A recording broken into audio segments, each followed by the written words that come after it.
young men are rejecting higher education at record levels. The Wall Street Journal reported the gap between female and male enrollment is 10%.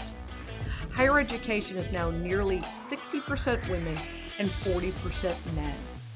With angry feminists waging war against men, it's no shock. With phrases like toxic masculinity, men are constantly being told in college to stop being a guy. Instead, they've stopped pursuing higher education. In other words, they're walking away and taking their dollars and dreams with them. Someone else is walking away. UNC Wilmington trustee Woody White.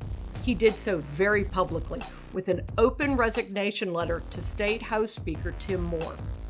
White resigned as university trustee to draw attention to a major problem: the double standard and lack of concern about blatant discrimination and bullying directed at conservatives on the UNCW campus.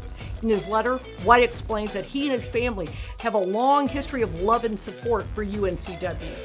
But the campus has changed, and not for the better. White writes, UNCW places high value on diversity, equity, and inclusion. Programs, stats, and presentations on DEI are in every meeting. They tout the metrics of race and gender. But there's not a peep about how important it is to nurture diversity of thought on college campuses.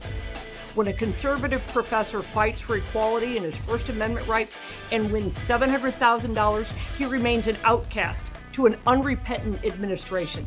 He's bullied to a point where he kills himself. But when a liberal professor advocates violence against conservative students, nobody says anything. Nothing happens.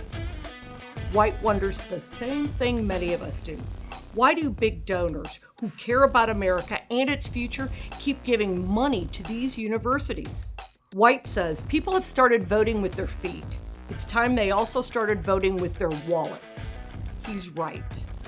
When the funding dries up, especially for big-time athletics, higher ed is likely to change course.